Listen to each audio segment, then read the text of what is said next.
김어준 총수의 섬뜩한 제보 내용 한번 볼게요. 지금 전화 한 통을 받았습니다. 김용현 기자회견이 곧 있을 텐데 특정 단어를 신호로 복귀하지 않은 블랙이 움직일 것이다. 기자회견을 막아야 한다. 그리고는 전화를 끊었습니다. 어제 오후 실제 김용현 변호인단이 내일, 그러니까 오늘 기자회견을 예고를 했죠. 한 통의 짧은 전화에 불과하지만 지금은 단 1%의 가능성이라도. 안 그래도 오늘 김용현 전 장관이 기자회견을 열기 전에 김어준 그 공장장 쪽으로도 제보가 왔었다면서요? 제보가 왔었고, 네. 그리고 그 김용현 전 장관의 회견 중에 어떤 시그널이 될 만한 단어가 등장할 것이다. 아, 뭐 통행금지 말하는 겁니까? 그게? 예, 그래서 저희 그 조금 젊은 20, 30대 당직자들도 그 거꾸로 읽으면 지금 행동이라고 이제 해석이 돼서 아마 지금도 퇴근을 못하고 국회에 있는 걸로 알고 있어요. 이 김용현 변호사들 좀 이상하게 생겼더라고요. 아마도 전광훈 측을 주로 대리했던 변호사, 전광훈 측에서 보낸 변호사들로 보입니다.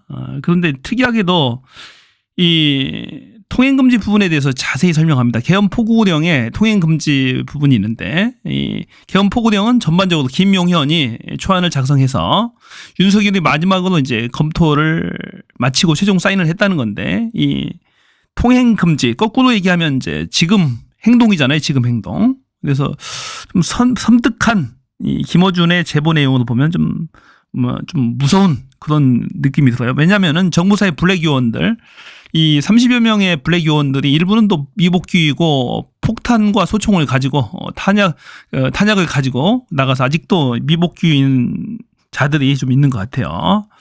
그래서 좀 약간 섬뜩하고 무섭다는 생각을 해봅니다. 파편적으로 막 이런저런 발표를 하잖아요. 각자 도생처럼 보이기도 하고 네. 명분을 내세워서 국민들한테 막 이런저런 주장을 하는데 누가 종합 기획을 하고 있느냐. 네. 저는 윤석열이 아니라고 봅니다. 김건희인가요? 예, 윤석열은 지금 사법적 대응을 하기 위해서 지금 그 김기현 수석을 비롯해서 바깥에서 지금 변호인단 섭외하고 헌법재판소 수사 어떻게 할 거냐, 이것이 아마 이제 내부에서 논의가 될 거고, 윤석열은 직무가 정지되어 있기 때문에 드러내놓고 할 수가 없지 않습니까? 네. 누가 하겠느냐. 김건희다. 자, 비상계엄 선포하는 날짜 지정을 누가 했느냐? 처음에 설마 했는데 김건희가 있었을 것이다. 그럼 김건희가 바깥에 직접 물어보고 이런저런 이야기를 한다. 지난주에 방송 나오셔서 그 우리 강미정 대변인이 무슨 그 구판 비슷한 걸 벌여가지고 전국에 있는 무속인들이 네. 뭘 날리고 날렸다. 이렇게 한다고 막 대서특필 보도가 되고 했습니다. 맞습니다. 이거 누가 주도하느냐? 김건희라고요. 그럼 김건희는 이미 용산 대통령실을 사실상 한 3개월 전부터 완전 장악을 했어요. 정보가 어느 날부터 용산 대통령실에 나오지 않아요. 왜냐하면 비밀 유지가 안 되니까 다 김건희 라인으로 교체를 해버린 거예요. 아, 그러면 뭐 그것은 이미 이제 용산을 아는 사람은 다 이렇게 확인한 내용이고, 그럼 지금 이걸 누가 지도를 하고 지시를 하느냐? 김건희 외에는 할 수 있는 사람이 없다는 거예요. 그 김건희가 직접 하느냐, 김건희 대리인이 하느냐? 대통령실에 살아있는 비선, 소위 말하는 이제 비서진들은 네. 김건희 라인들이 거의 다 장악을 하고 있기 때문에 바깥에 오다를 포인트별로 주고 있는 거예요. 네. 그리고 갑자기 한덕수가 변심을 했습니까? 이 사람이 공직 생활을 한 40년 이상 한 사람이 갑자기 내일 아침에 변심을 해버립니까? 좌고우면하고 있을 때 딱 포인트를, 야, 대통령 가라. 그렇게 하면 당신도 살 기회가 있다. 라고 하는 건 누가 하냐는 거예요. 그래서 김건희를 계속 주목하고 저는 쳐다봐야 한다. 이 말씀을 좀 먼저 제기하겠습니다.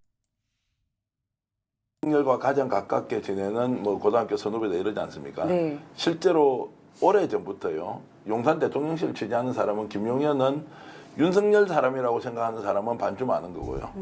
전부를 다 아는 사람은 이 사람은 100% 김건희 사람이다. 김건희와 뭔가 소통을 하고 있다. 그래서 저는 지금 흐름을 보면서 김건희가 확실히 뒤에서 뭔가 배후 조정을 하고 있고, 그다음에 김용현 또는 김용현 대변인이 하는 대응책 보세요. 이게 얼마나 허술합니까? 자, 이렇게 합니까? 모든 언론 다 들어오라고 해서 정정당당하게 얘기를 하고 밝히는 게 맞습니까? 네. 매우 좁은 영역에서 그나마 자기들에게 유리한 기사를 써줄 사람만 딱 골라서 쓰잖아요. 네. 이 대응의 수단도 한번 보시라고요. 천박하기 짝이 없죠. 언론을 대응하는 것이 아니라 자기 편 모아놓고 그 기사를 일종의 받아쓰기를 하라는 사람들을 불러놓고 어떻게 민심을 얻습니까? 그런데 자기들끼리는 통해요. 왜냐하면 거기에서 교주가 네. 교주가 땡땡땡이니까.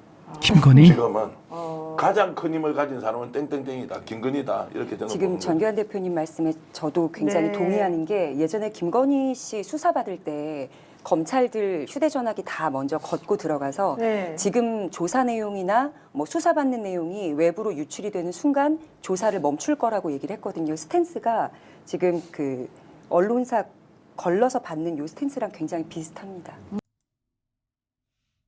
하고 김건희의 그 관계성을 얘기하셨을 때 저도 불현듯 드는 생각이 지금 김건희 원래 군인들이 대통령실에 파견을 가면 안보실로 가잖아요.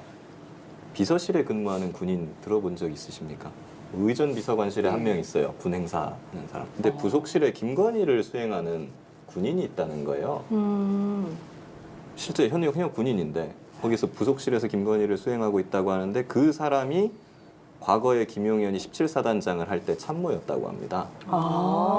자기 이제 수족 같은 사람을 김건희 수행하라고 거기 자, 현역 군인이 김건희를 김용현이 수행하네. 17사단장 할 때 예, 네, 참모를 그때 했던 참모로 사람. 있던 사람, 예. 자기가 정말 믿는 사람. 예, 그 사람이 지금 김건희를 수행하고 있다고 그 사람- 3년째 하고 있대요. 그 사람이 사실은 그 이상훈 대령이라고 그 당시에 2011년도에 장병 익사 사고를 미담으로 만들었던 그 사건에서 그 맞아요. 이상훈 대령을 거짓말로 이상훈 네. 대령 사건에서 거짓말로 위증을 해줘가지고 그 이상훈 대령이 무고죄로 징역을 살게 만들었던 바로 그 사람이에요. 맞습니다. 그 사... 전적으로 뭐 일리나 의혹이 아니고요. 전적으로 동의하고요. 그렇지 않으면 이렇게 될 수가 없다. 대통령이 나와서 자기가 국민들 앞에서 자 내란을 이렇게 놓고 정치적 법적 책임을 지겠다 외면하지 않겠다 했는데 그때부터 아무것도 안 해. 아무것도 안 해. 이게 말이 안 되잖아요. 그렇죠. 그러면은 누군가의 코치를 받고 있다. 코치가 참모? 그럴 수 없잖아요. 지금 다 망했는데. 그러면 언제 탄핵될지 정말로 날 받아놓고 기다리고 있는 사람인데 지금 김건희가 나서서 이런저런 걸 한다는 것은 의혹 제기가 아니라 실질이다라는 전제하에 지금 누가 주도하고 있느냐 이 문제에 집중적으로 제기를 해야 되는 거고 김용현도 아까 말씀드렸듯이 김건희 사람이란 말이에요. 대통령실 가보면 주요 참모들 다 김건희 라인이에요. 네. 그리고 요즘은 얼마 전까지는 대통령실 안에서 이제 서로 얘기도 못해요. 왜냐하면 누가 첩자인지 모르니까. 바깥으로 이야기 계속 새어 나오니까. 취재를 우리 같은 사람이 계속 했을 거 아닙니까? 네. 안 나와. 왜냐하면 이제 갑자기 온 사람들이 많다는 거예요. 이 사람의 출발지를 어딘지 모르니까 나중에 판단해보니까 김건희 라인일 수 있다. 이러면서 입을 다 닫게 되고. 그러니까 정진석 비서실장은 어떻게 돌아가는지 상황 파악을 아예 못해요. 비서실장이. 그런 정도로 김건희의 그 영향력이 컸다. 이런 부분은 반드시 우리가 명심하고 있어야 한다. 저도 진짜 심각하게 느껴졌던 게 그 김용현 측 변호인들이 네. 그 변론 권한을 넘어서서 정당한 행위였다고 네, 맞아요. 내란에 대해서 언급을 하잖아요. 그러면 변호인이 뭐 내가 이제 수임한 건에 대해서는 최대한 뭐 변론할 수 있지만 이 부분은 내란 옹호나 찬양이나 선전이 될 수 있는데 이거 범죄를 감수하면서까지 기자회견을 열 수 있었던 동기가 뭘까? 그러니까 다시 윤석열이 올 수 있다고. 돌아올 수 있다고 확신을 하고 있는 것 같아서 굉장히 무섭고 좀 끔찍하다는 생각했습니다. 네. 정희 변호사님께서 한덕수 배우자 얘기를 하셔서 봉지욱 기자가 뉴스타파 이제 들어가서 네. 취재하면서 아직 언론에 보도되지 않은 내용들도 데이터가 굉장히 많은데 서열을 정리를 해줬습니다.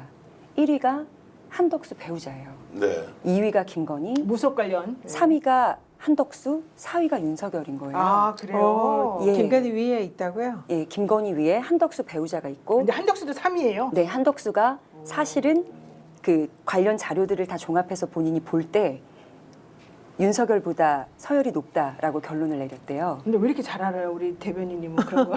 제가 그쪽으로 공부를 많이 했나 봐. 기자님들이랑 어떤 아직 보도되지 않은 내용들 소통을 조금 하다 보니 어. 봉지욱 기자가 그 얘기를 하더라고요. 그래서 아마도 네. 그 한덕수가 그 태도 변화를 한 것이 배우자의 조언 때문일 가능성이 우리 박지원 의원님 말씀처럼 굉장히 높지 않을까.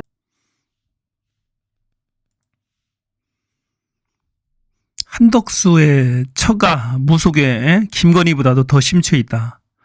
이야, 대단하네요. 이 박지원 원장 말이 딱 맞는 것 같아요. 굉장히 명약이라든지 무속에 심취해 있다. 그리고 모든 걸 이 무속에 의지해서 판단을 한다고 합니다. 아마 이번 결정도, 한덕수의 결정도 이 부인이 심대하게 영향을 미치지 않았나. 김건희와 한덕수의 처는 무속 거의 뭐 동무입니다. 무속 동기 동무. 같은 무속 무당집을 이용할 정도로 같이 친분이 있기 때문에 수시로 통화하지 않을까 싶어요. 그러면서 여러 가지 조언들 또 간접적으로 한덕수와 통하지 않을까 싶어요. 정말로 나라가 망하려고 하는 것 같습니다. 이 김건희가 대통령실을 완전히 장악하겠다는 내용, 그리고 이제 김건희 라인밖에는 보이지 않는다. 그리고 한덕수 자신도 한덕수의 처에 여러 영향들을 받아서 무속에 의지해서 뭐 결정을 하고 있지 않나 싶어요. 이제 얼마 남지 않았습니다. 오늘 한덕수에 대해서 한덕수 회의만을 의결을 할 건데 과연 150 몇 표나 나올지, 151석 이상이 나올지, 200석 이상이 나올지, 과연 200석이 안 나왔을 경우에 한덕수가 버티고 그냥 계속 출근 투쟁을 할 가능성도 있을 것 같아요. 보니까. 근데 그럴 경우에 국정이 너무나 혼란스러울 것 같습니다. 국회의 의결조차도 통하지 않고 계속 버틴다고 했을 때 정말 그 혼란은 상상을 초월할 정도일 것 같은데요. 아마 오늘 하루 종일 긴장하면서 지켜봐야 될 것 같습니다. 환율은 지금 최고치 17년 이래 거의 최고치인 것 같습니다. 최고치 1997년도 외환위기 이래 최고치를 갱신하고 있어요, 지금. 1460원을 넘었습니다. 그래서 굉장히 위기인데요. 오늘 잘 한번 지켜봐야 될 것 같습니다.